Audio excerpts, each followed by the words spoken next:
Well, hi everyone, and welcome to the virtual Cobalt Cafe, week number 270 of our series. Glad to have you with us. My name is Rick Lupert. I'm your MC, your host, your person who says things and then says your names, and then you get to say things. Tonight, in addition to our open reading, our featured reader is Bree Bailey. Bree, so happy that you are with us tonight. Thank you so much for being here. Really looking forward to hearing your work in a little bit. We're going to do a chunk of our open reading first, a little chunk, um, 5 open readers first, and then Bree, and then the rest of the open reading. If you would like to read and you haven't already done so, send me a message in the chat. I will be happy to add you to the list. Everyone gets to read up to 2 poems. That's our maximum number of poems limit. And the suggested time limit is less is more. There you go. Take that to heart. We do have a 1 drink minimum here at the Cobalt Cafe, so please observe that in any way that you are comfortable doing so. And finally, make sure you have the chat room open so you can interact with each other throughout the festivities, since everyone otherwise is muted. I believe that is everything I need to tell you. Before we get to our first open reader, Michael G. Hickey, I would like to ask if there are any questions. Cathabella, yes.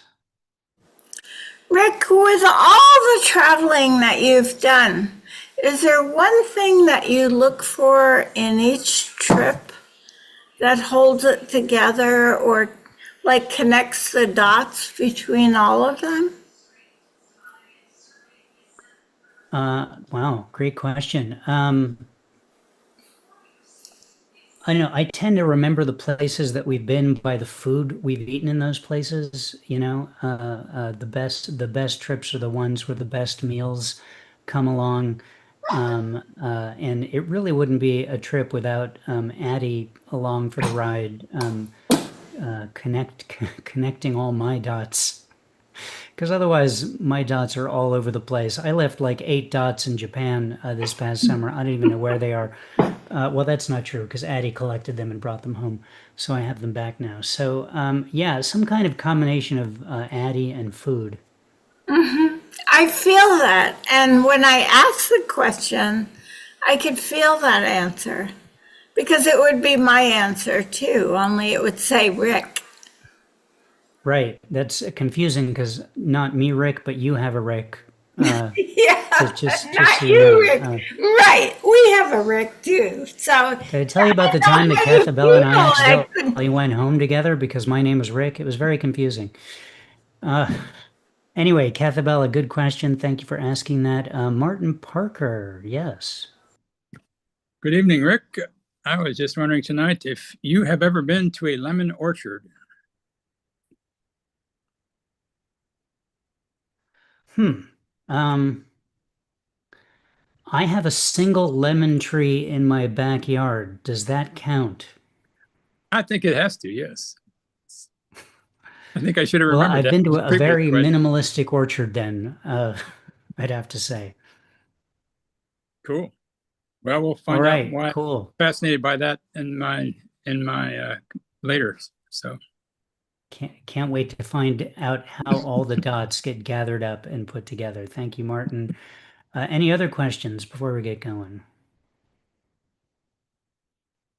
See no questions. I see some hands ringing. I see some eager people with can you just get started already on their eyes? Okay, we're going to. You win.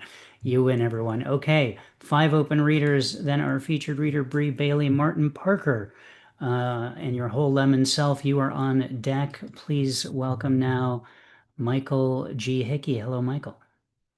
Hello, Rick. Hello, everyone. It's nice to be back with you. This in 2008, I was elected Seattle's 8th poet populist. I don't know, poet laureate kind of thing. And I was not in the inner circle of poetry people in Seattle, and so like it was a little bit ugly at times. So I don't know. That's where this is coming from. And it's really for my first poetry writing teacher, Stephanie Halpern at the University of Arizona. She wrote a book called Lucky Sleep. This is called The Caged Door. Know this, that for every phony from Catcher in the Rye, revered by applauding saguaros, player pianos, and accolades standing in line. There's an antidote in a long white dress with strawberry hair. I know ballyhoo and people famous with a small f whose peanut is more like a shell, or the 2 rodent parts per million allowed in canned chili. And I'm ashamed to admit I sometimes beg them to tattoo my scars with their approval. But it is a lucky sleep indeed to dream of you, or at least the idea of you, that leap second to correct atomic clocks, blue mountains and love, the whisper of hands praying in supplication. Every day, someone predicts the world is going to end, and the only revelation I see is a river running with hope, because haven't you heard? The eye of the storm is myopic. The door of my cage has been lifted. Thank you. That's the first one. Thanks, guys. And then the second one is I had my 15-year-old over this weekend. I have him alternate weekends with my ex, and he has his first website in Mandarin Chinese. Like, what the hell? You were just pooping on the carpet like 5 days ago. And he's got a man. Anyway, this is when I got the picture of him in utero. I should tell you right now is the title of this poem for my son TJ. It looks more like an alien archive shot from Area 51 or a satellite photo from a level 3 hurricane. But it is you, my son, alive in your mother's womb, heart beating like the frantic wings of a hummingbird, both real and surreal. I love you already, even though you're just the size of an avocado. You carry the weight of the moon in your hands, haikus in your eyes, and your impressive little penis. But I should tell you right now, son, I don't play golf. I don't play poker. I don't go to the racetrack. And the last time I went fishing, I accidentally poked the eye out of a rainbow trout as I tried to set him free. Thank you.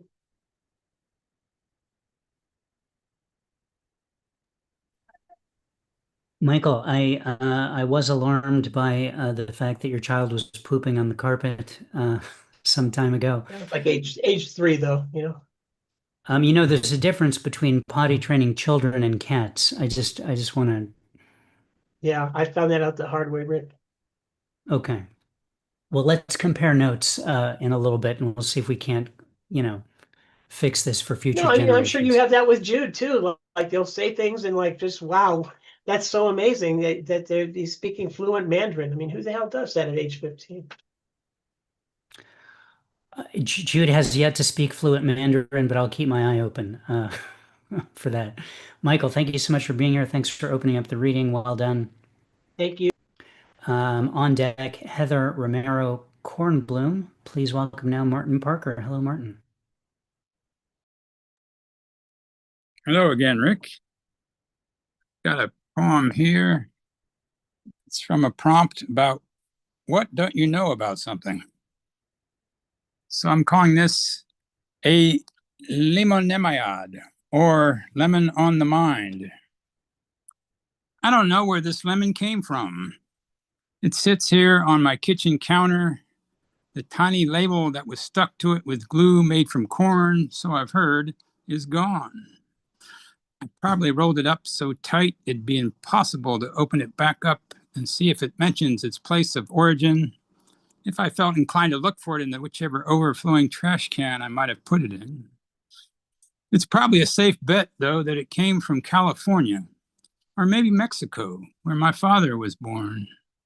But that tells me next to nothing about the shape and structure and exact location of the specific tree that was its source.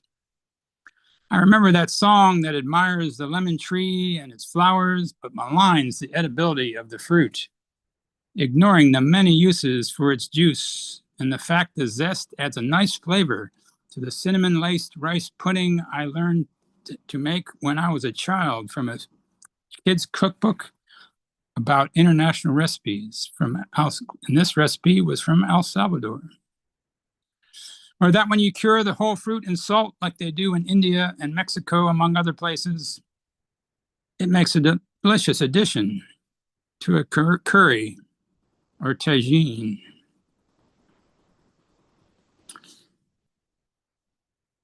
And then I have a haiku that I wrote earlier today at the same workshop where I wrote that 2 weeks before. Orange butterflies slowly flutter to the ground, falling maple leaves. Orange butterflies slowly flutter to the ground, falling maple leaves. And I'll put my usual links in the chat. Thank you very much, everyone. Thank you, Martin. Nice, timely piece you read for us. I think we're all going to wander out to our windows after the reading, wait for it to get light again, except for perhaps in Japan, where it's already light, and see if we can see some of those leaves falling down. Thank you for that. Thank you for being here. Thank you. And thank you for connecting the lemon dots. Uh, round of applause for Martin Parker. On deck, Christopher T. George, please. Welcome now, Heather Romero Kornblum. Hello, Heather. Hi, glad to be here tonight. I'm gonna read a couple poems. This first one is called Couldn't. When I was dying, I wanted to write my son a letter so he would get to know me, maybe remember the woman who took him to playgrounds and on her delivery routes, the woman he cried for at preschool during nap time, who made him take swimming lessons, flute lessons, attend soccer camp once, just to try something different. Also, the woman who wrote poetry, who painted and crafted, who went back to school when he was a baby, catapulting from community college to a PhD student, who learned how to code in her 30s, who thought it was never too late for anything, the woman who loved dancing, puma suede, and crying. Though when she was dying, she was afraid to cry, unsure if it would break her body more, hasten an undesirable outcome. The thought of orphaning my son right before his 5th grade graduation, when I remembered dropping him off on the first day of kindergarten. He told the teacher he wanted to learn how to write. How do you tell your child they will have to grow up without you? I couldn't, so I lived.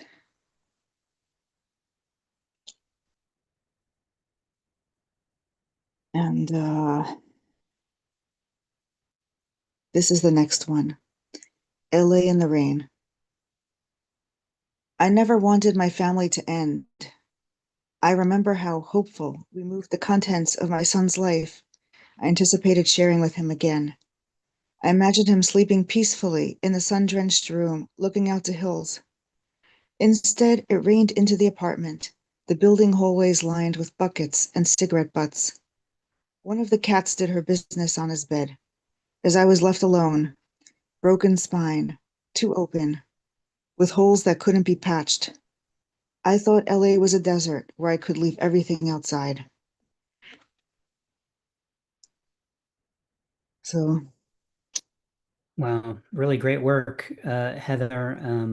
thank you so much. Yeah, We have kind of like a sons or children theme developing. We'll see if that sticks with it. No one's obligated, but just making an observation on what's happened so far.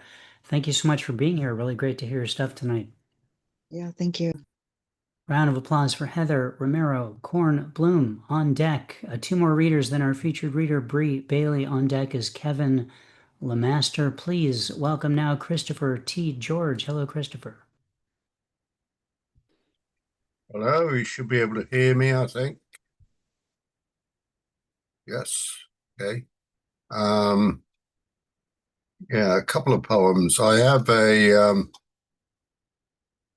a workshop coming up with the Eastern Shore Writers Association Thursday night. Some of you may be interested. It's it's writing fiction and poetry. Not all the things I write about are things I've experienced myself, but I've read something and it's inspired me. So that's the basis for this. I'll put the information in the chat.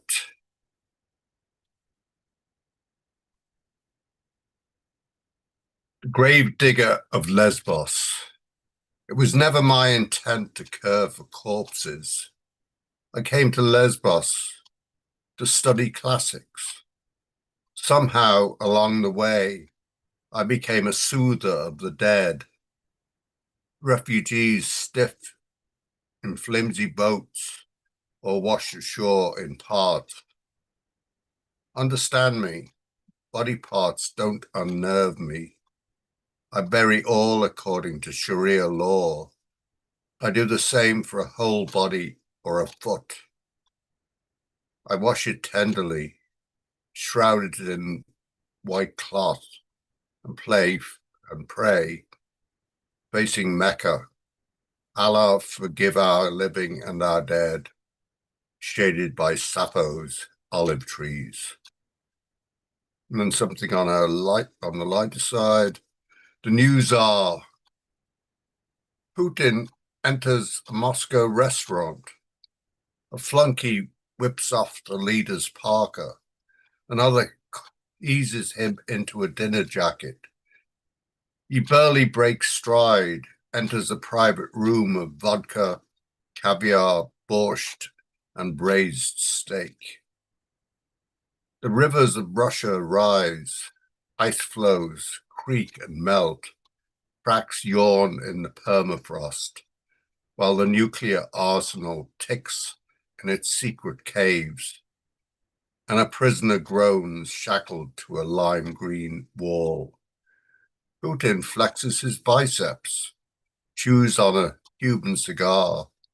In the squares, supporters parade with placards, cruise around in antique cars, costumes as commissars, just like the good old days. Thanks, everyone. Christopher, thank you so much for being here. Thank you for your work. Always good to have you in our place. Round of applause for Christopher T. George. Thank you, Christopher. On deck is our featured reader, Bree Bailey. Please welcome now Kevin Lemaster. Hello, Kevin. Hello, Rick. Thanks for having me tonight. Here at the bequest of Bree, we've become fast friends, so I decided that this would be a good way to pay my homage to her. And I am in the children's stories vein, so this is called Children's Stories after my girls. I remember when you'd lie on my chest, your long hair tangling my glasses like vines that ran up the sides of our old house. Your mom urged me to clean it up, to wash the green tinge from the white block. How you used to have me read stories, not my own, and watch your eyes glimmer when I would voice the characters, telling me to do it again, and we would laugh and tumble into the day. Now you've grown tall, still kiss me on the cheek when you go to live your life, separate, a word I never read in any children's book.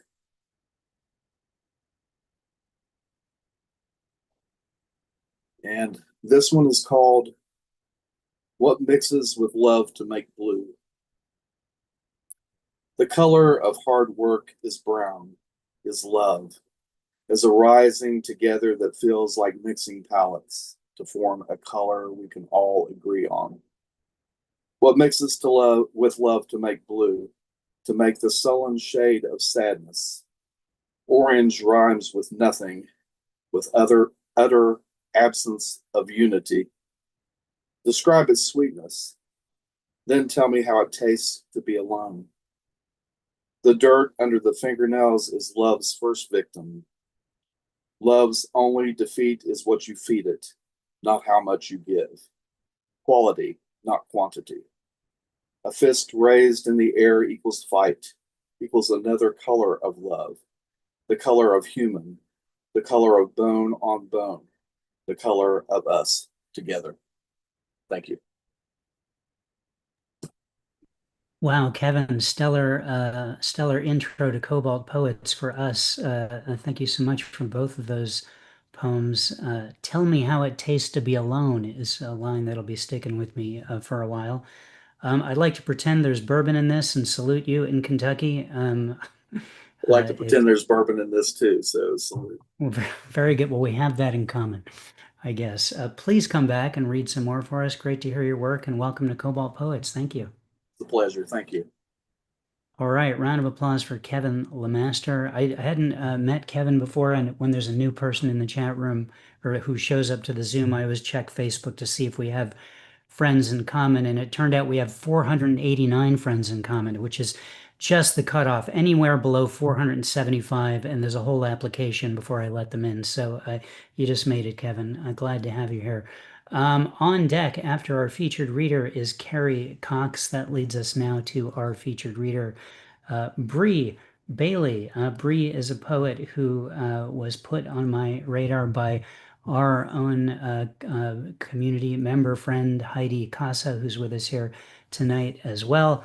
A fellow Austin area poet who is a North Jersey native. I was thinking about that, like North Jersey and Austin. I don't know if it's possible that there's two places that are so different from each other. I'm just really curious how that informs you and how much Jersey is still left in you. I guess I'm wondering as well.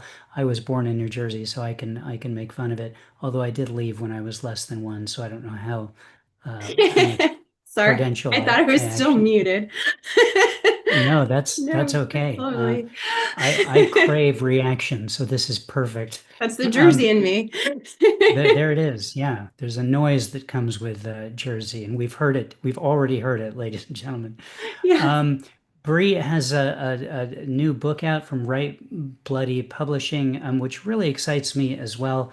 Back when we were all children, us Los Angeles poets, getting rides to read at each other's readings.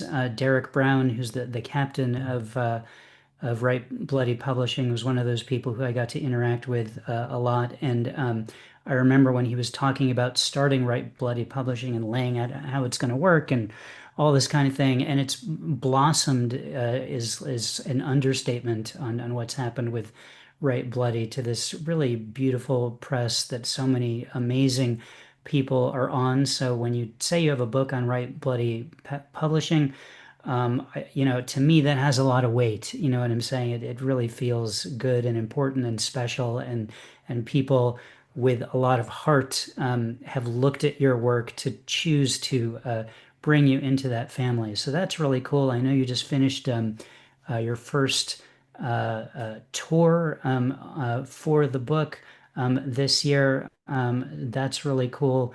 We're going to post a link to the book in a bit. Bree, I'm so happy that you're here. Everyone, please welcome our featured reader, Bree Bailey.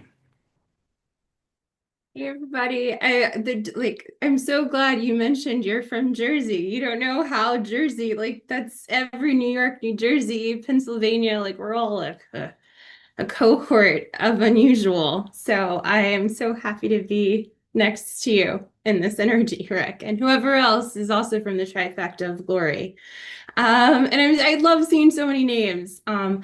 And I'm really warm, so I'm going to take off my jacket if that's okay. That wasn't planned, but I'm just going to get the awkwardness over with. I'm Bree Bailey.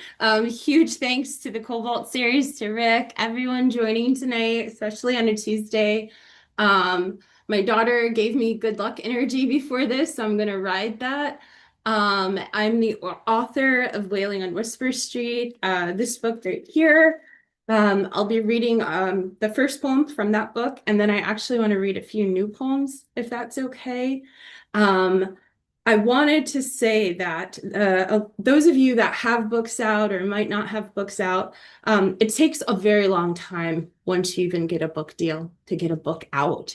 So it's been a hard process for me to actually be on tour for this book, because when I found out I won this book, I was contemplating divorce. And then I went through with the divorce. And the book has a lot of love poems, or a decent amount of love poems. So it's been unusual to kind of say that, but I think the art needs to save you first, and you're still that person. And I like to honor that lover girl. And I think I'm back in my lover girl season. So I'm going to start with a love poem, if that's all right. And it's an abecedarian. I'm a former educator and I love nerdy shit. I don't know if I can cuss. I'm so sorry if I'm not supposed to, but it's a poetry reading and we're all adults and it's a Tuesday night. So we're here. Yeah, great. Jersey. Okay, so the first poem is an abecedarian, which goes from A to Z. It's a great format if you are struggling with a concept, I think, just to kind of go through the alphabet and blend. So see if you can hear it. Love Actually, an abecedarian. All the poems I write have a piece of you in them. But this one here is my way of saying, hi. Call this one yours. Dearest love, everyone's been writing for thousands of years, gorgeous words that can honor or humiliate someone. I wrote this one for you, just for you. Know this, it's love, and it's you and me, not just in the poems that are shared between us often, or in the lyrics of snores in our pillows, but in the way my pen knows of no other siren song, quiet like an earth shake, rumbling at its drum core, so badly wanting to undress you. Veins and quatrains on display, away with words when you first said, you're my biggest fan. A stranger solving for X of the mess and beauty within me. You, the thesis in every melody from A to Z. Okay, so that's that first one. And then I'm gonna read two new poems. So new shit, if that's okay. New shit for those of you that bent open. I'm so awkward. I hope you can feel that energy, even on the Zoom chat. It's good energy. Love you all. Okay. A little bit about this season, fall. It's been a hard one, like I said, embracing this new divorce life. But I've just been in a gentler season, and it's been really cool to still see how great it is to co-parent with someone you still care for. And to do that healthily is really big. And so I'm kind of proud of myself on a daily, and to everyone doing it or struggling to do it, I see you. So this next poem is a new poem I wrote like fresh new, like 2 weeks ago. So super new shit. I apologize if I stumble or cry. I'm brave. I can do hard things. Okay. Happy anniversary to us, ex-husband. Less greeting cards exist for the more complicated vows, the ones you still clock in your whole chest with the same photo ID smirk each morning.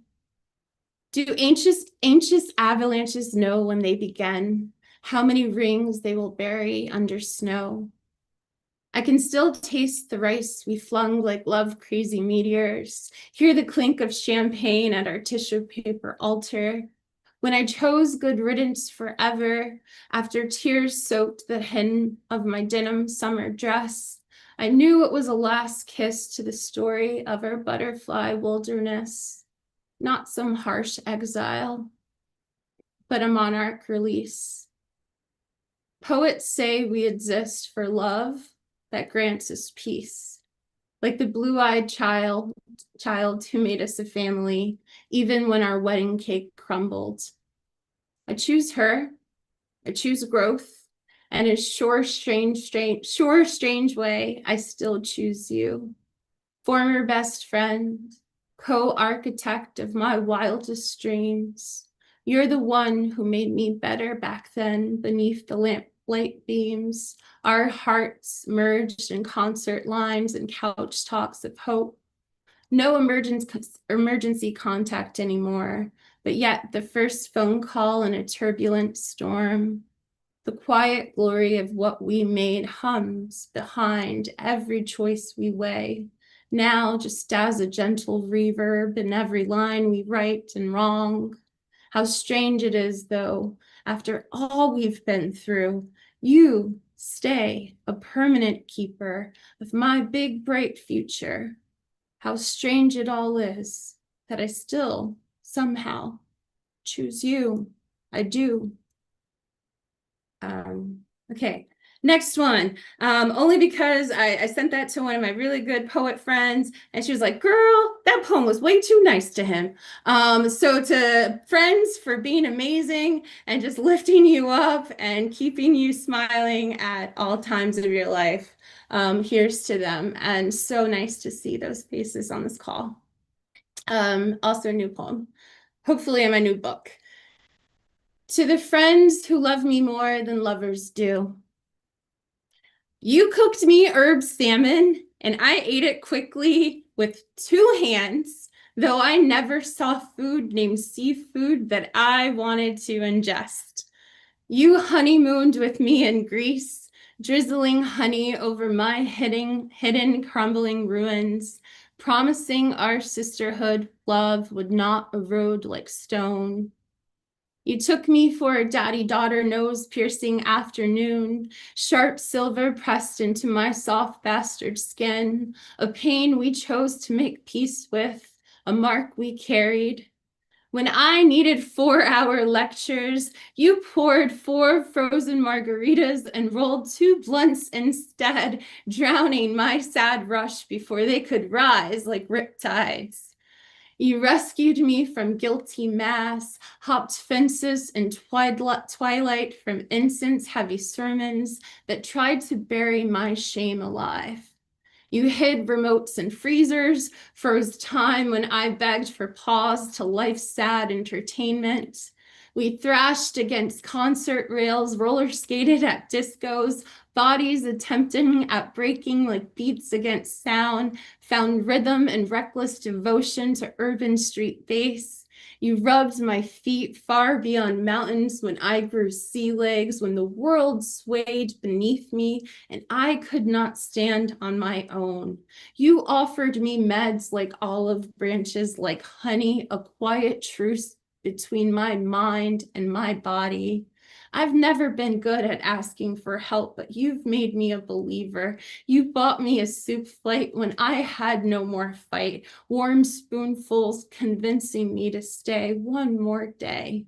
You sent DoorDash credit like secret lifelines, a care package of granola and peanut butter to keep me steady. You sent me postcards to adorn my fridge, postcards to make me feel again.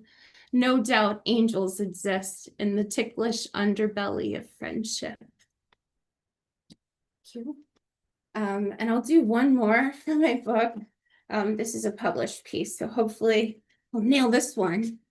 Just kidding. You guys have been great. Thank you all. What a gorgeous night of poetry.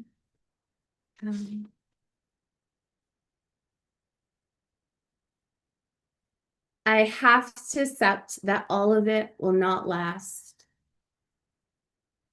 In spring, sangria's sunrise and hues arise, and the quiver of my lover's caress, beneath brown, oversized, and wise Ray-Bans, in the haze of too many vodka sodas, and big fat fingers that text in excess, in the closet kissing where our irony resides, in the nightmare and visitor in my lover's head, in the shaggy-haired lead singer's orbs, scream bleeding his heart toward mine, in the of a live poetry reading, in the sink piled high with pesto-laden problems, in my pandemic pregnancy and a laboring mask, in anguish after my absent father dies, in the flutter of a Boy Scout's proposal, in the empty uptown, downtown apartment, in the candlelight of my baby's first birthday wish, and the honesty of my first sober email, and the drunk of a scrawled letter, and how it enthralls in the summer, winter, fall. I have to accept that all of it will not last. Thank you.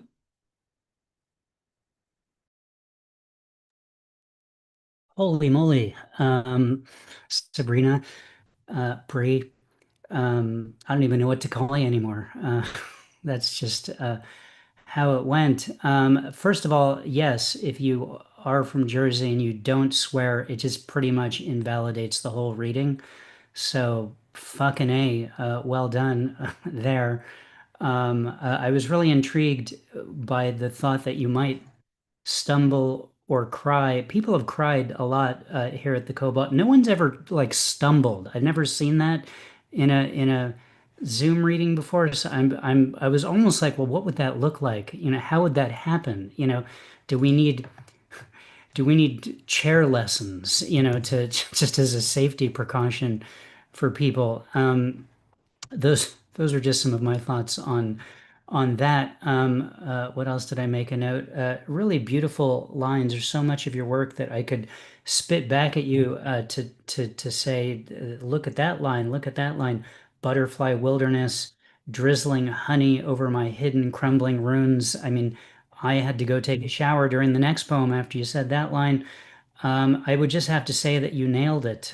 You nailed the whole thing. I mean, it was really cool to hear new stuff as well. I know what it's like, and I'm sure everyone who goes to readings a lot, when you got a book out, like we're always excited about the new things that we've done. Yeah, I had a book come out yesterday, but you know what? Here's a new poem that I just wrote today that you need to hear. It's Yeah. it's it's the artist sensibility. We're very excited about the stuff that we just did. Because we feel good that we were able to do it, I think partially, but there you go. Thank you so much, Bree. That was really amazing. Thank you so much. Yeah. And I post more newer shit on my Instagram. So if you liked what you hear, please follow me. I'll follow you. And here's to community. Thank you all. Yeah, cool. I'm gonna paste some stuff into the chat, and I'm also gonna share the screen and show the broadside I made for Bree's poem Frailty, which you can check out now. You can download this from the Cobalt Poets website, click on broadsides, or just click on the link I pasted into the chat.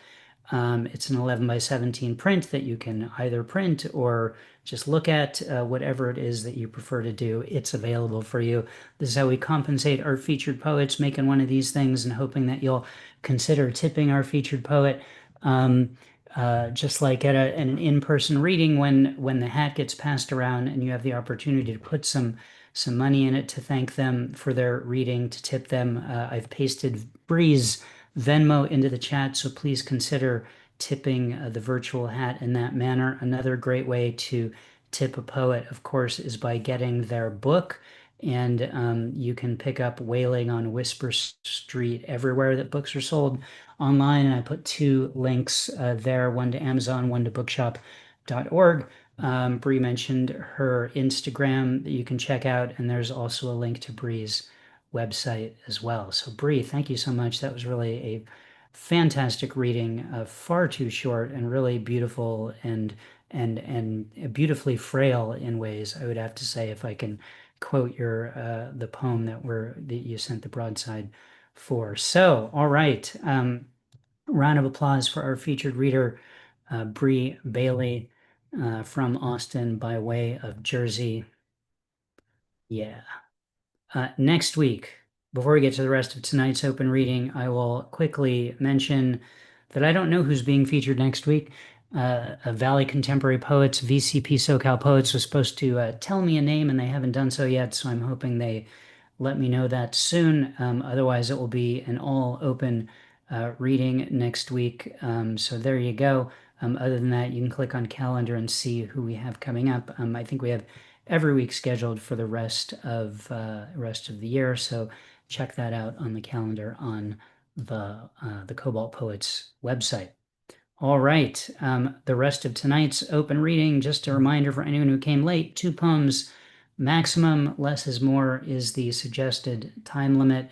Here's who I have on the list in this order: Carrie Cox, Denise Dumars, Jeffrey Bryant, Jennifer Elise Wang, Kath Bella, Chris and Jackie, Bill Gaines, Ike Waltz, Christopher Bogart, Scott Norman Rosenthal, Heidi Casa, Ed, Potastic, Dig Wayne, and me. If anyone else would like to be added, send me a message in the chat.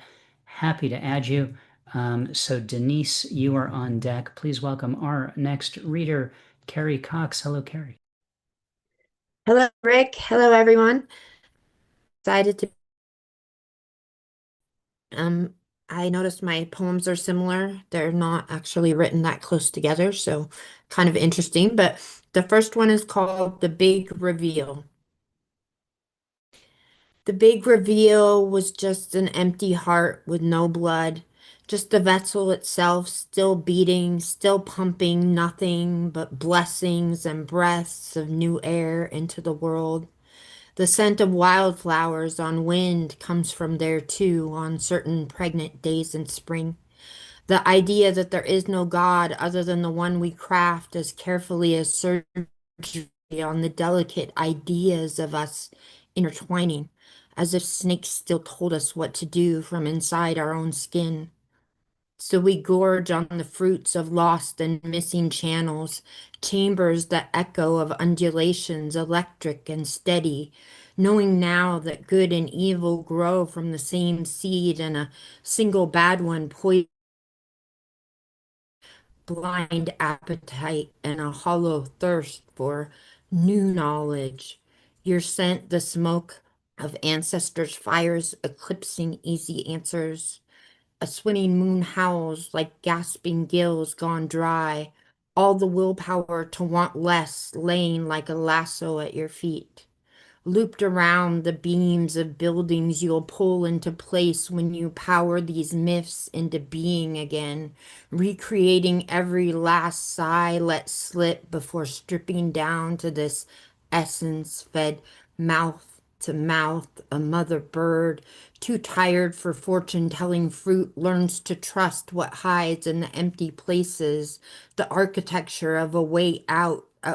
The architecture of wings, a way out of every dead end with the magic of lifting something high on invisible currents, a shaman's gift of sight bespoke with all the embellishment of honor as we venture far enough to see the edges of the heirloom of this night, auroras coming close enough to flood the vessel with light, a heart revealed as healed, every wrong made right. And my other poem is called Snakes and Vines. But it's kind of a little rappy, but I don't often do political stuff. You guys know that. But this one gets a little political. So here we go. Snakes and Vines. Feeling like an animal, like a cannibal named Hannibal, and tonight you're my Clarice, and I'm fixing for a feast. Sometimes you're the predator, sometimes the prey, on the same day, feeling like a heavyweight ready to expatriate to a respite from the media's constant brutal brain rape. If you want America to be great, you're too early, not too late. I'm feeling kind of illing because you're looking less appealing than a stain upon the ceiling, feeling like a hurricane, the kind that don't have a name. Wiping out what got built in vain, not caring about your heartless pain, some nervous reaction to a made up game. I got the invite, but you weren't here when I came. This scene is still so lame to be waiting on a vein to heal enough to take another needle shot again. Ugly as it sounds, it's still so much worse to see, to smell the burning incense of souls of ghosts gone hungry for a dollar or a squalor, less haunted house than this, begging for the bliss handed out in hefty bags to anyone who's paying. There's good and evil on my shoulders, but they both look just the same. I guess that's why I lost you in the lines we just weren't saying in the eons since we last entwined. Vine and snake and apple and no notion of time. Thank you. Thank you, Carrie. Good and evil on your shoulders and hard to tell them apart. That's how they trick you, both of them, I as a know, matter of right? fact. Which is which? Who knows? I don't know. Thank you for your work. Good to have you back. Thanks for being here. Thank you. Thanks, Round of everyone. applause for, round of applause for Carrie Cox. On deck, Jeffrey Bryant. Please welcome now Denise Dumars. Hello, Denise. Hi. So, Great reading tonight, as usual. The first one is based on something that actually happened to me many, many decades ago, in which somebody called me by name, thought they knew me, mentioned my best friend, and so on, that they had also met. And the more we talked, the more we realized it was another Denise with another best friend named Aaron that this person had met. And it was the one doppelganger event that I cannot explain any other way. It was not me. It was not me you thought you met at Cassidy's in Manhattan Beach that night. It was not Aaron you asked about at Cassidy's in Manhattan Beach that night. We were not us. We still are not, have never been. Skin change after change after change. And even in the 1970s, when you met us, we were already changing. Aaron out in the parking lot, matching blue dots on the pavement. Me at the bar with a vodka gimlet, my spots like chocolate diamonds. What does it mean when mistaken identity reveals no identity at all? When those doppelgangers you obviously met had never changed their skins, had never felt identity ripped from the false fair soul of a woman, denied because we are women, true to our own born spots. And this one is in keeping with one of our themes tonight, which is citrus. I think I have read this here before. It's called Rind. Rind that curls around an orange, edge of rose petal demarcation, lines that dissect and blend and cordon off. Who is here? Who is there? What do we call these boundaries? Optimum safety that separates me and you and us and them on what kind of scale of reality? I inspect the spiky petals of chrysanthemums. I argue about the provenance of marigolds this season. We become someone and something else. Let's stay that way. Let's get out of every other box we've put ourselves in. Let's split off into the petals and the rinds of scented objects. Bring the attention to where attention sees the signs between. Thank you. Putting that in the category of poems meant to be read to my lemon tree. And I may bring the video out there later, Denise, along with Martin's poem from earlier on that. Thank you so much. Glad you're back. I know you went through an ordeal, and here you look like a superwoman. So well done. Glad you're back. And hope it continues that way with you feeling like a superwoman. Round of applause for Denise Dumars. On deck is Jennifer Elise Wang. Please welcome now Jeffrey Bryant. Hi, Jeffrey. Hi, everybody.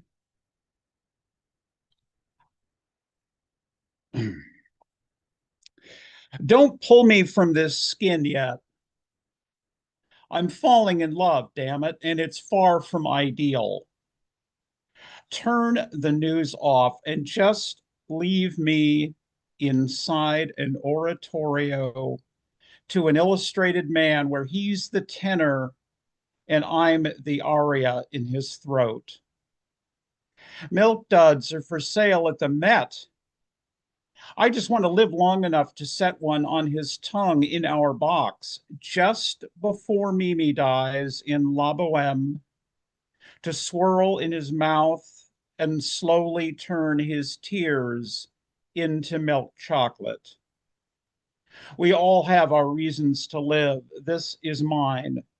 One last chance before I go to take someone's breath away. My next poem is, speaking of Austin, Texas, I am taking Holly Hardy's Generative 30 Poems, 30 Days workshop this month. And the prompt for this poem was to write a poem about a newspaper headline. The headline is Facade of the East Wing of the White House is torn down to make way for Trump's ballroom. New York Times, October 20, 2025. When you rent, you cannot make changes to property without the landlord's consent. Did you give consent? Me neither. I still want to remake my living room in CBGB Louis XIV, San Simeon, Studio 54, Frank Sinatra, Victorian, Castro Street, Park Slope, Brownstone, Red Square, Petula Clark, downtown, Julie Brown. But no, I need permission. King George, the one in Hamilton, burned it in 1812, and now he's cute old Jonathan Groff. Oh, America, you drown inside cans of lager, fighting for the white to party, your fruited plains under the machines, your ballot box blues, your fair play follies, scooped up by the tractors of treason, your Nikes tight, your player jerseys bloodied in right to work states. How many zip-tied infants will it take? How many angry soldier boys will you grind to pulp? How much longer until it's America year zero? Thank you. I'd give it about 3 days, I think, Jeffrey, for that at the rate we're going, if we're not already there. Thank you for your work. You're one of those people who, like, I just kind of want you to watch the video of you reading your poems and then say, yes, that's what I liked. Those are the lines that I liked, all of them. Don't pull me from this skin yet. Fighting for the white to party should be an anthem that we all are singing or cursing or something. Well done. Thank you. Round of applause for Jeffrey Bryant. On deck, Kathabella, Chris, and Jackie. Please welcome now Jennifer Elise Wang. Hello, Jennifer.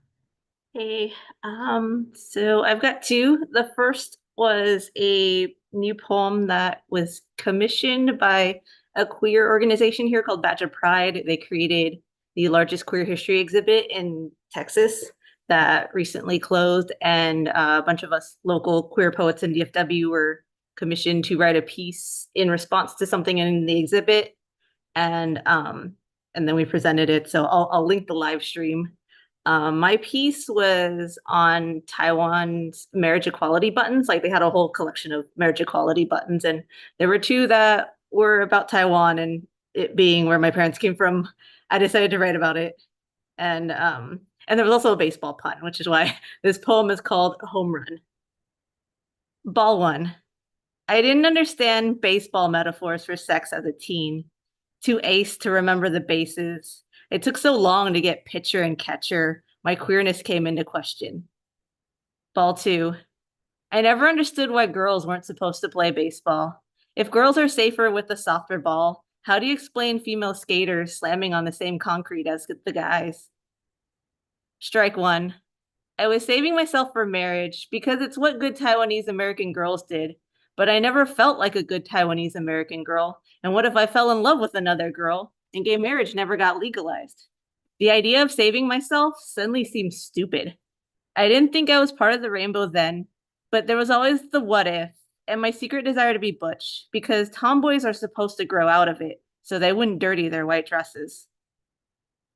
Strike two. I don't actually want a wedding, but I still secretly fantasize about one. Even then, the poofy white dress that's sometimes black instead looks better on a mannequin than this body that feels as much home as Taiwan, which is not very. It's a relief to have escaped the multi-wedding curse of the multicultural, because I wouldn't know how to explain in my shrinking native tongue that while I'm okay with female on my passport, I'm not going to be anyone's wife, even after the ring is placed on my finger. I avoid visiting Taiwan because I have nothing to say. Ball three. I don't understand baseball, but I get bottom of the ninth. It's Tony Hawk at the top of the ramp, giving one last go at the 900. It's the final vote after years of campaigning. Make the home run, trick, resolution, or break the body, spirit. 6. When Taiwan legalized gay marriage, I wasn't sure I was reading about the same country, so I had to go see for myself. After the obligatory family visits, I step into a shop selling flags and binders. I buy a rainbow pineapple button and tell the clerk about a queer-less friend who loved pineapples as much as Taiwanese people did, who handed me her wedding invite backstage, who was gone before she could give me the gender-affirming haircut I needed. But now her memory has given me this connection, forged despite the missing Mandarin words. I take a selfie at Taipei's Rainbow Crosswalk, which looks a lot like my neighborhood's. I've finally found a piece of home here.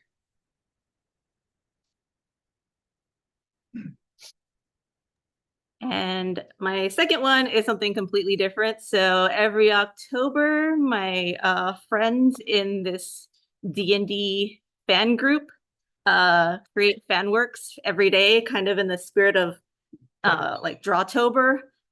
As a writer, I do a poem basically, or like a short fanfic every day.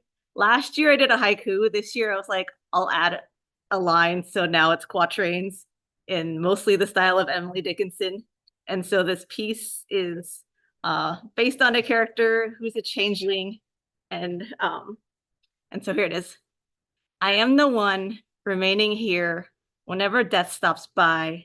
In me they'll find a second life, but who really am I? And I'll also link to the collection of works I have in the challenge so far. Please do. Jennifer, thank you very much. Enjoyed your work, enjoyed your moving the cat's tail out of your face when you were reading during the first poem. All of these things are very good and attention grabbing as far as I'm concerned. Thank you for being here. All right, thank you. Round of applause for Jennifer Elise Wang. On deck, Bill Gaines. Please welcome the collab this week featuring Cathabella, Chris, Kondo, and Jackie. Hello to all of you. Hello, hello. Oh, where are we? I cannot see anything. Oh my, wow. Okay. We're here, Cathabella. We're here, and I'll try. I have something open. Let's see if it will show it to you. I know you all have your let's see if I do it this way. Can I do it here? No. No, that's not it. Oh, I'm so sorry. Where is it? That's not good. We can just read from our own. Oh, I don't know where. I'll try one more time. I'm sorry. I have it right open on the desktop, but there's a million other things competing for that. Let's see if I can close everything except for the wonder. I can find it on my phone. We all have the wonder. Let's see if that helps. Okay. Okay. I'll try again. I'm sorry, Rick. I always try to do my best to get ready for this. No, why are all these things here? Why? Everything is here. I can't find anything. I've got mine in my mail on my phone. Yeah, me too. Let's see what we can do. It just won't share. That's the trouble. Jackie, do you have it? Yes, I do. I think she has. Let's see if I can find my own now. Oh gosh. All right, here. Let's see.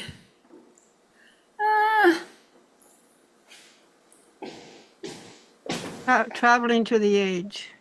Yeah, traveling to the edge. That's it. Oh gosh. I can't see it here. I had it a minute ago. Let me try one more time. Okay, we won't share it. We'll just read if I can find my own copy. In the mail that you sent. Okay, traveling to the edge. We won't try to share it. Okay, Jackie. Traveling to the age of 21. First sip of Chardonnay on the plane to Taipei.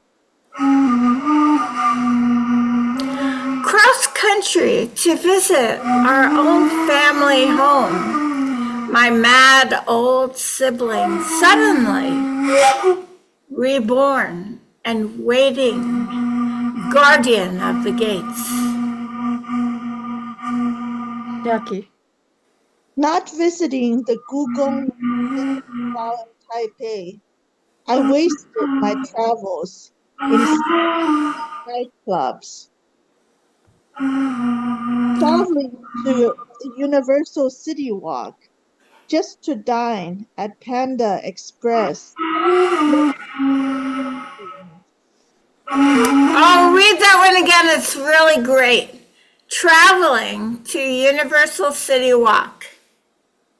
Traveling to Universal City Walk just to dine at Panda Express. Lonely stream beings. Peggy, last week, 10 feet a chore.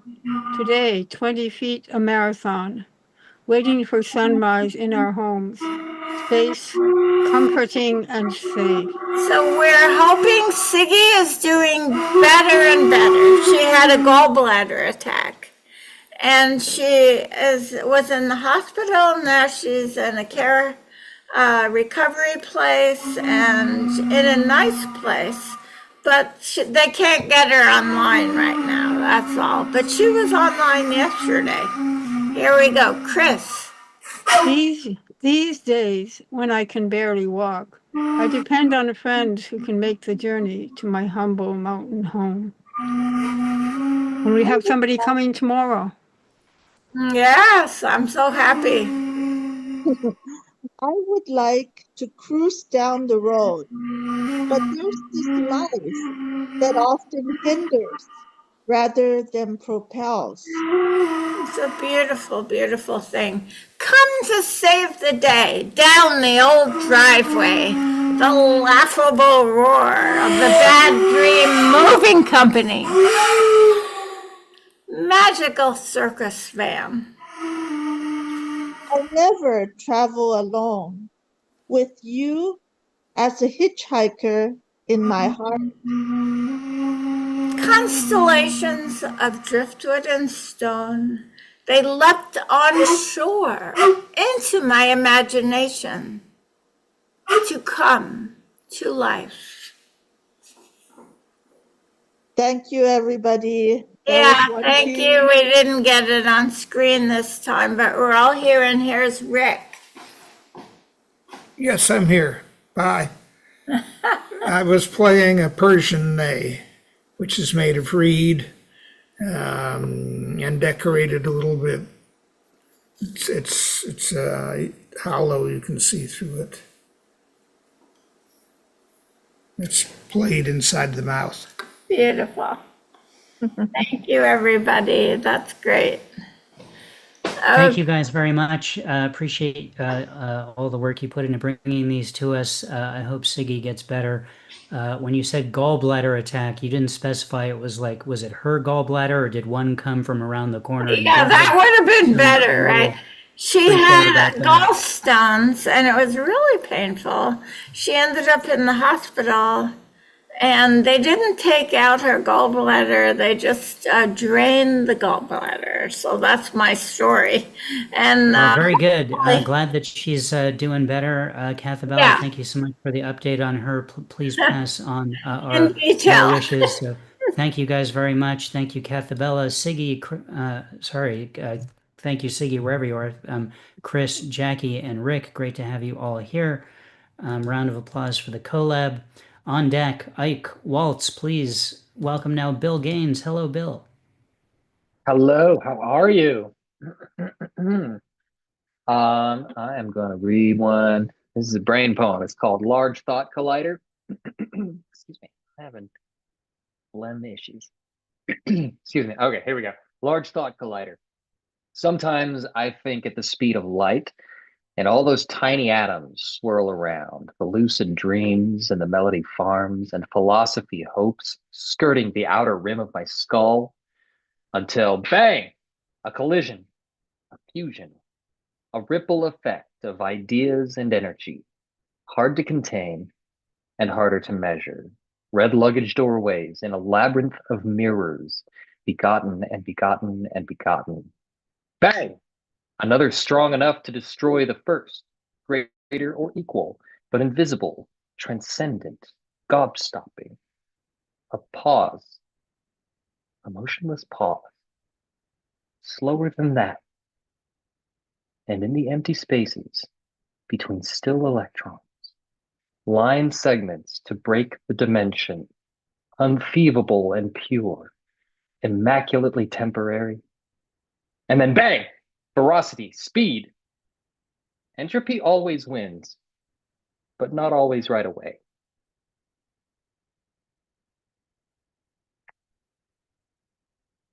Entropies, thank you. And this is a dad poem. It is called Queen of the Jacuzzi.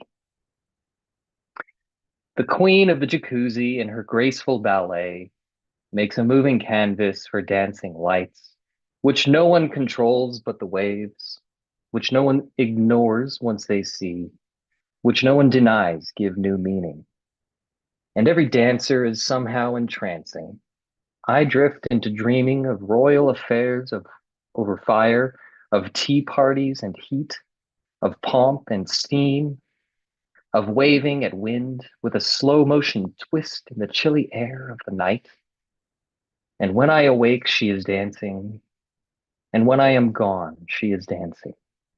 And when she is dancing, she's perfect. That's it for me. Thank you, Bill. Solid work tonight, as always. Did you say that first one was a dad poem? Second one was. Said dad, D-A-D. It's a dad poem, yeah. It's about That's my sort daughter. of sure. That's the like you being a dad, like or okay.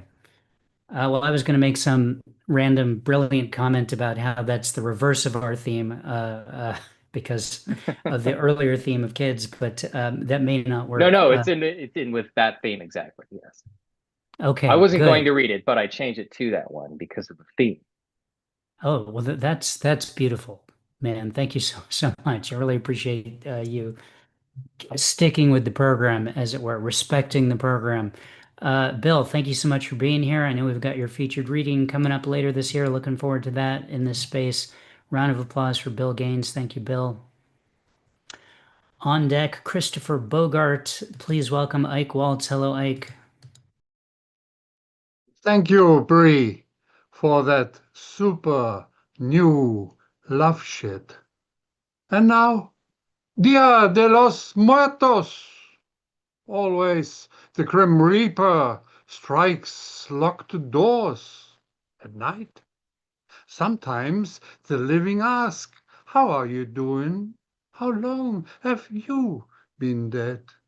Always the dead can walk through these walls, see the gruesome that is stressing you. Sometimes time appears with nothing to spare, nothing I have, nothing to share, whilst Thanatos delivers your soul to the afterlife. Sometimes I can hear you deafening silence. Skeleton turmoil rattles on my mind. I can see you coming, darkness of November, that unexplainable longing, burning fingers snapping candlelight, cold musk of December. Gone the taste of nonsense, that late fall color bizarre. I hang over my sleeping guitar. Only sound that kills dances with that infinite loss of hope, counting those blue Viagra pills, tumbling like decaying October late, way down my aging throat. So much color, facing death, sacred energy exchange, sex, that short taste of coitus, bonding thrills inside that armored coat.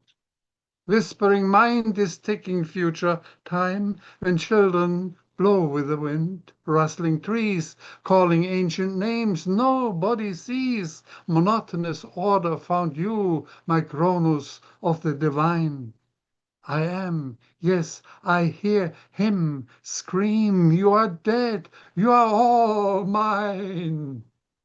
If you only could have seen how yesterday was moving along ever so mean.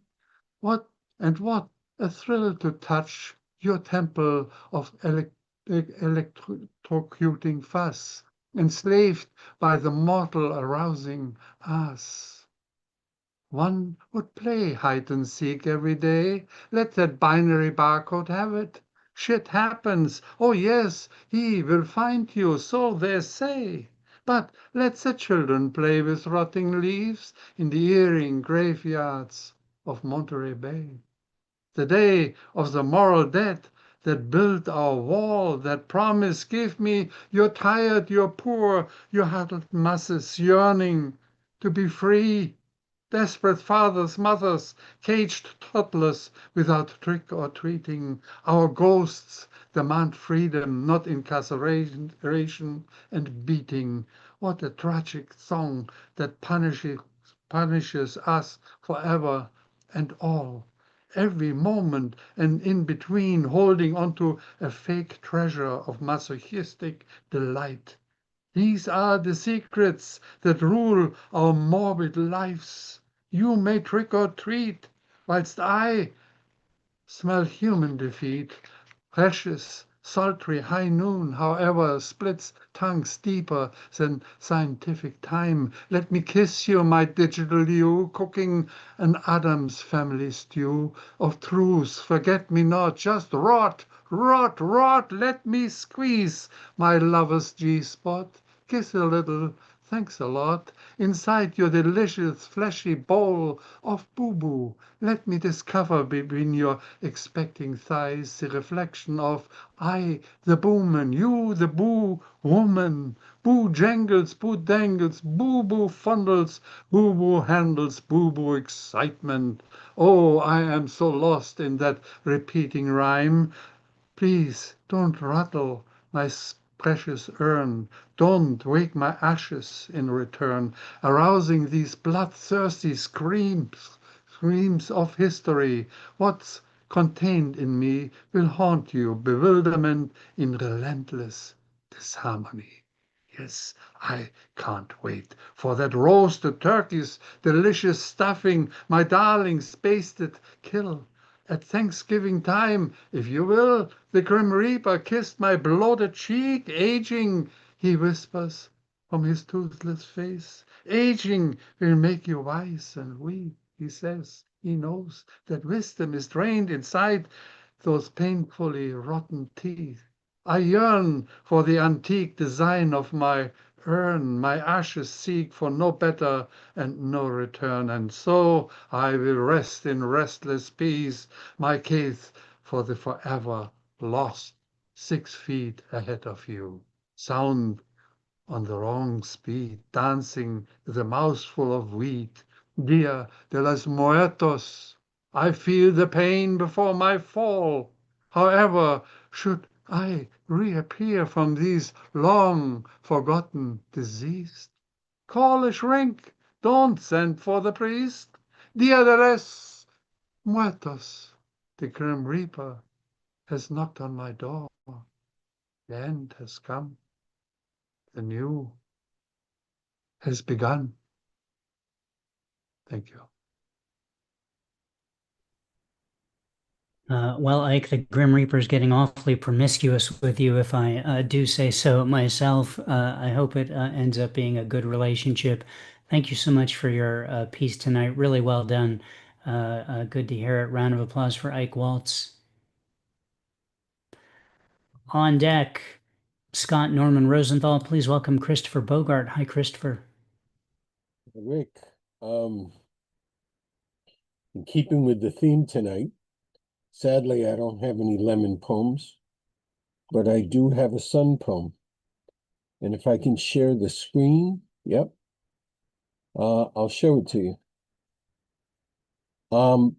I am, I'm a a father of an adopted child. And lucky he's not here. He'd kill me for saying that, but he's 25 now. But this is when he was 10.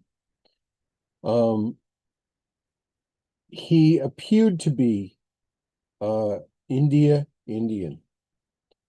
And so a number of people would make the mistake of either going like this and saying namaste, and this poor kid is half Puerto Rican and half black and doesn't understand what they're talking about.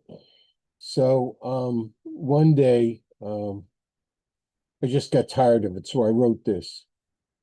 It's called Namaste. They ask if he's from India. He flashes his shy smile. He doesn't speak Hindi. He doesn't speak Bengali, nor Telugu, nor Tamil. He speaks eloquent. He thinks existential. He faces the world as a skilled physician, sharpened scalpel, tweezers in hand. He cuts with precision, examines analytically, retains only the best bits, disposes all the chaff. He feels in music. He dreams in art. He has 1,000,000 ideas, 1,000 interests, 100 projects, and a genuine soul. No, he's not from India. But he has the heart of a tiger, the soul of a poet, and that shy smile that reminds me that what he is not his matter, but who he is everything to him. To me, he's my son. And the second one, it's a poem that I wrote a few years ago and I really liked it, and it just came out in the book this September, called Paint Me a Sky. And it's called One White Candle. A short walk up a placed stone path leads to an ancient colonial, slumbering in deepened darkness, save for the light of one white candle, flickering in the maple frame of the study window. There must be a stone hearth in that study, I think. As I place my foot firmly on the curb, a fire of thick pine logs blaze in the hearth, spreads warmth past 2 antique wing-back chairs, on its way to the casement windows, as if it could, if it chose, push back the gathering darkness. Leather-bound books recline on maple shelves. Reflections of flames like elves dance across gold-embossed spines. The warm comfort of knowledge reclines within their well-fingered pages. Green fir and red-berried holly sit in careless piles on the soot-blackened mantle. The ruby-red glint, trapped in the crystal port decanter, winks its maroon eye as it spies me standing near the window's edge. If only that candle could invite me in, to sit, to stay, never to stray beyond the warmth of its comfortable confines. I want to believe that the promise that rests in the flame of this one white candle will burn bright throughout the night. I want so to believe, but it's cold on that stone path outside that window. The night's so long, and the dawn so very far away. Thank you. Christopher, thank you very much. Strong work tonight. Thanks for being here. Round of applause for Christopher Bogart. Heidi Casa is on deck. Please welcome now Scott Norman Rosenthal. Hello, Scott. Hello. Let me see.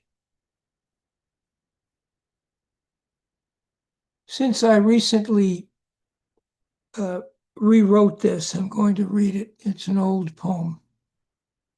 Let me see if I can share. Wait a minute. I don't see the share option. All right, I'm just going to read it. Blindness within. 1. blazing from the east, blinds the young, bewilders the old. The bulk of the ogre shelters the children. 2. The emperor parades, naked mobs pursue, screaming for Barabbas with a rap sheet an arm long. Bring him back! His wife needs the discipline. Streets need the drugs. 3. People do because they can. People die. They must. Sometimes there is nowhere but here.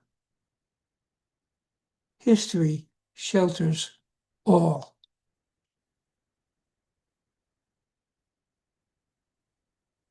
Thank you. Thank you, Scott. Nice piece. Thanks for bringing it to us. Round of applause for Scott Norman Rosenthal. On deck, Ed Potastic. Please welcome now Heidi Casa. Hello, Heidi. Hi, Rick. Hi, everybody. Hi, Bree. Good to see you on screen. Your reading was great. I really enjoyed it. I do like your book, so it was nice to hear some of that stuff out loud. I hadn't heard all of it out loud, right? So, soft is a gift I don't have to give you. Underpinning this thwarting masculine domination is a woman's love, mistaken for a token and a giant claw, freeing an imprisoned toy, personal ownership, unearned and unseen, taken out of relative safety to be conquered. How often must we learn a person is not for living owned by another? I don't have to give you my softness, though many men think it's theirs by existing, mistaking their own love too. Generally hard with everything in life, thinking hardness will make a woman go soft, like the undercooked white of an egg, as the brittle wood cracks from scorning the water that quenches each person's thirst. We owe no one our softness, expected, demanded, wrenched by those who prove they cannot hold their own softness. They cannot hold mine, so I turn my back to their claw.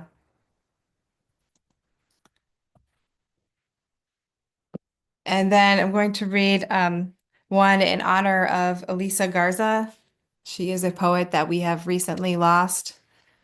I am the shores for Laura Cesarco Eglin.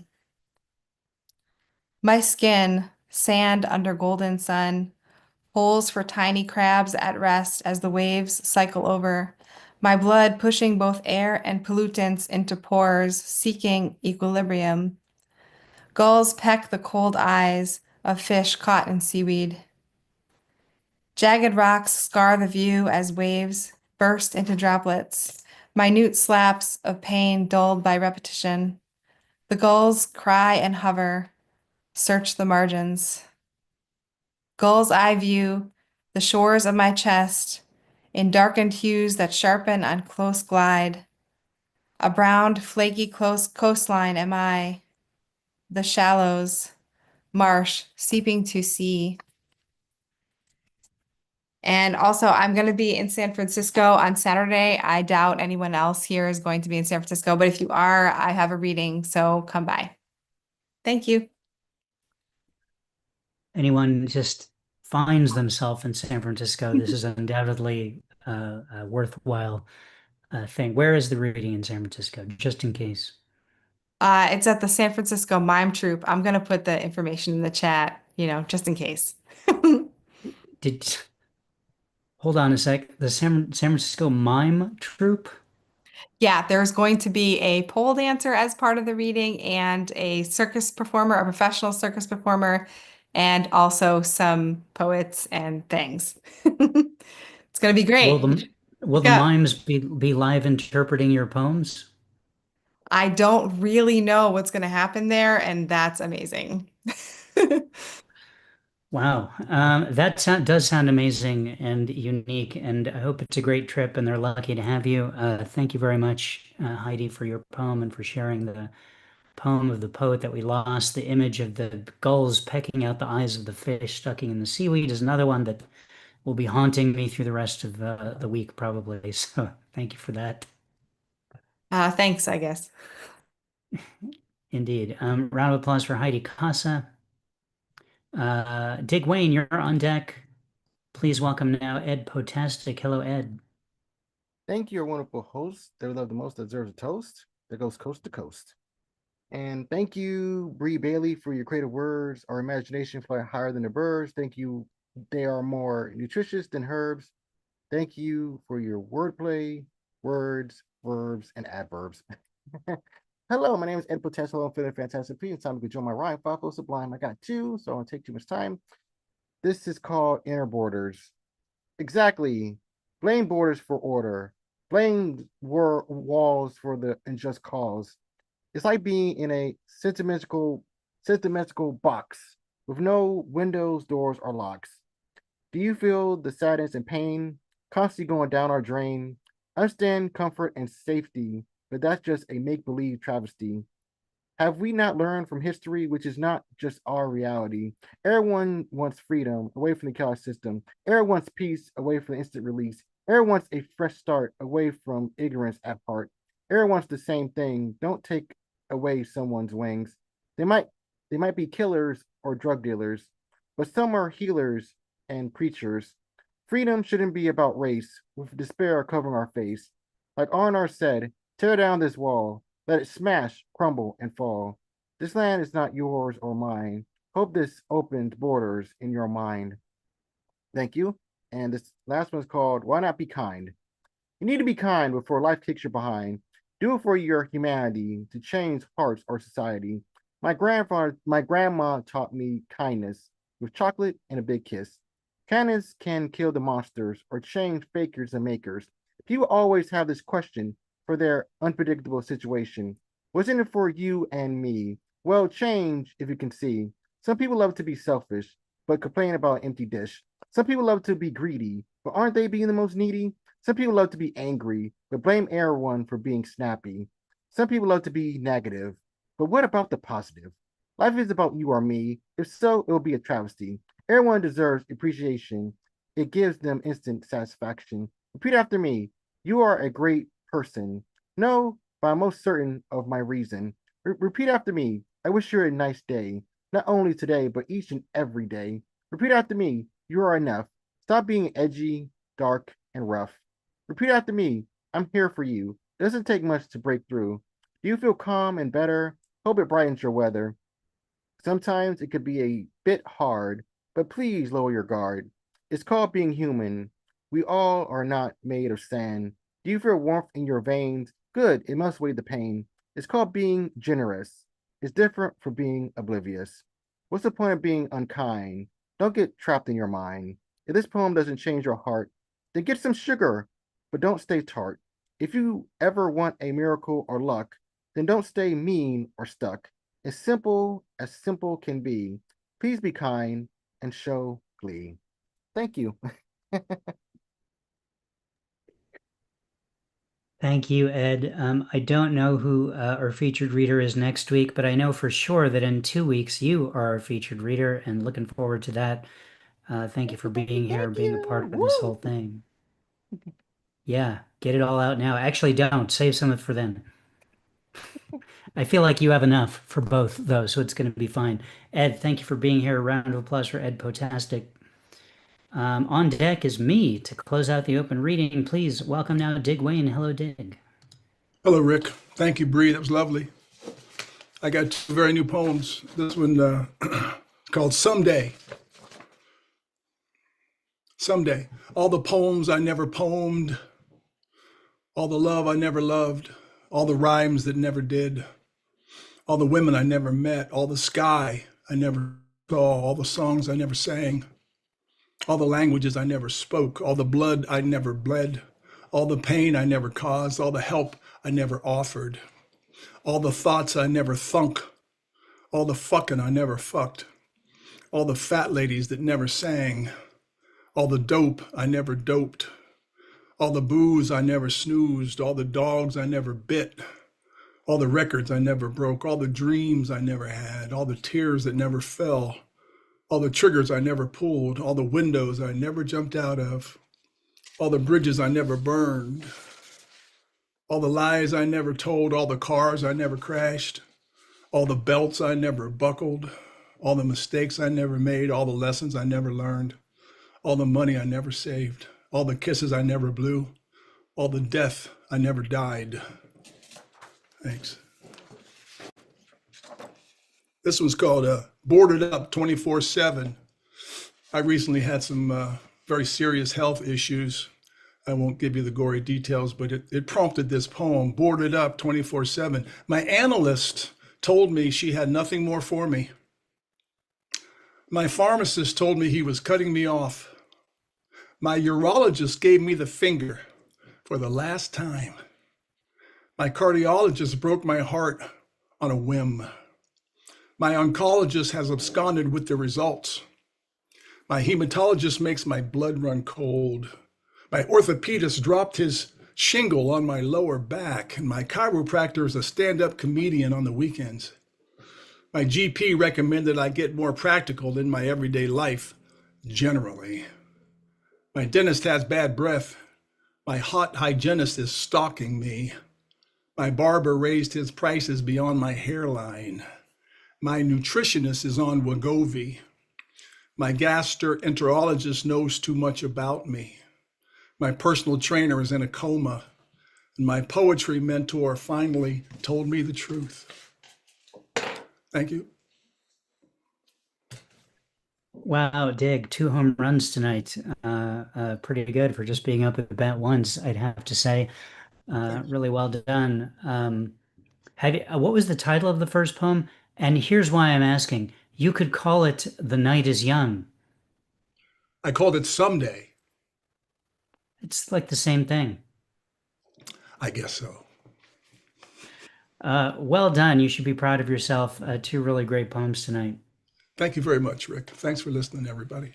Thanks. Hope you're healing or healed or better or whatever. You know what I'm saying? Like what was is no longer is what I'm saying. I saw the light, Rick. I saw the light. I started to walk toward it. I thought, no, not yet. But I saw the light.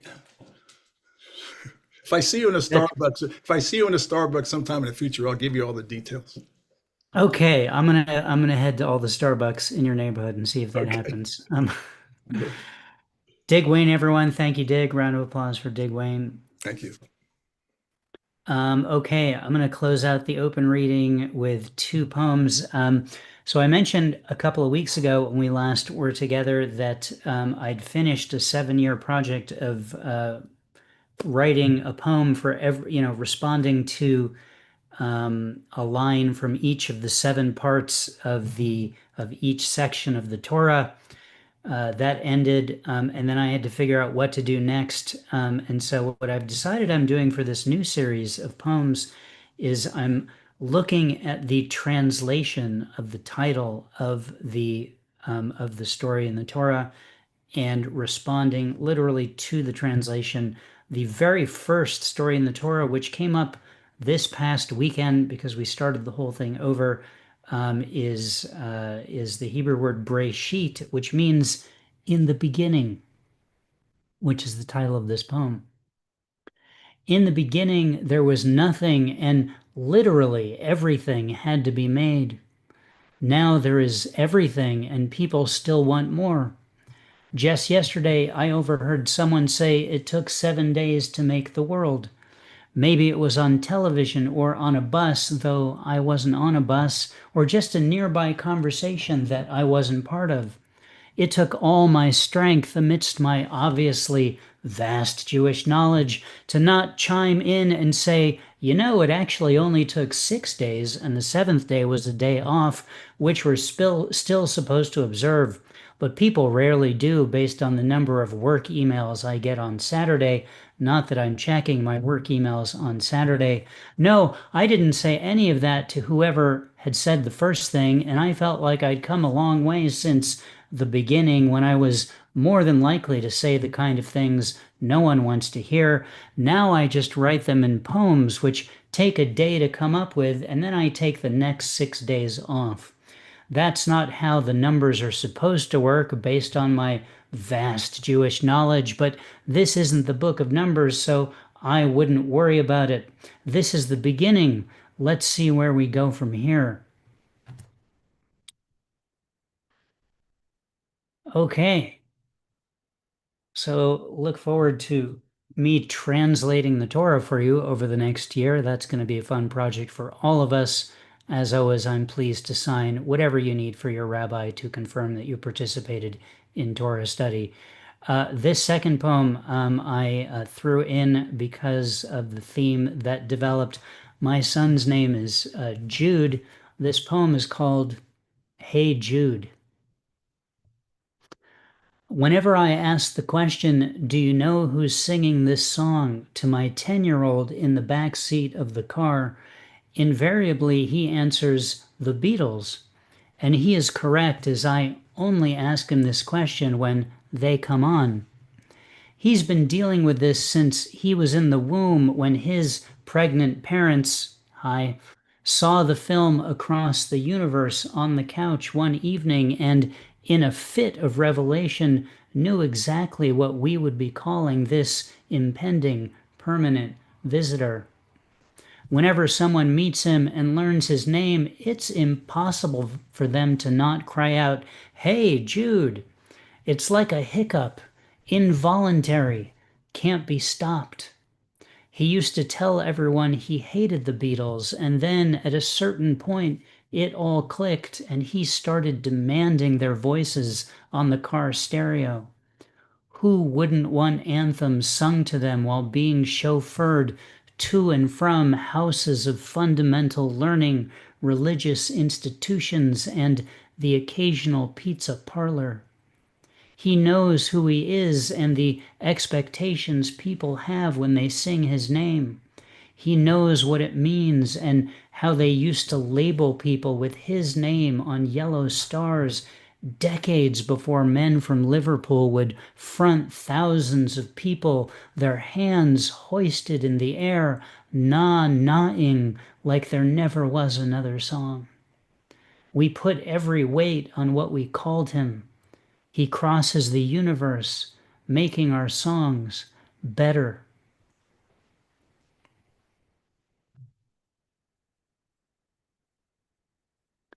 That kid is 17 now and sending me text messages about what will be happening with the car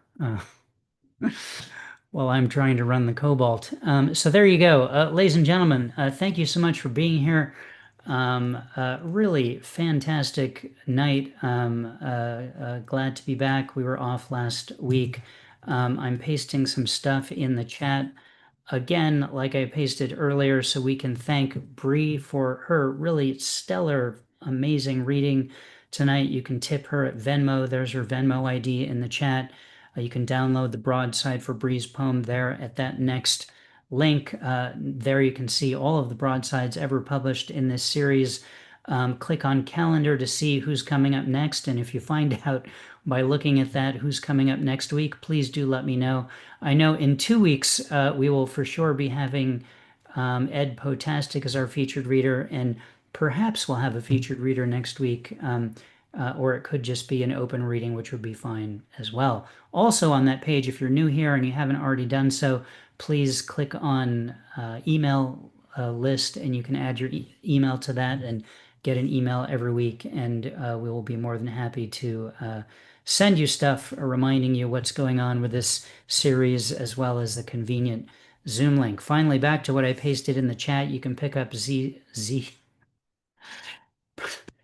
Bree's book, Wailing on Whisper Street, there at Amazon.com or at bookshop.org. And there's Bree's website as well, BreeBaileyPoetry.com.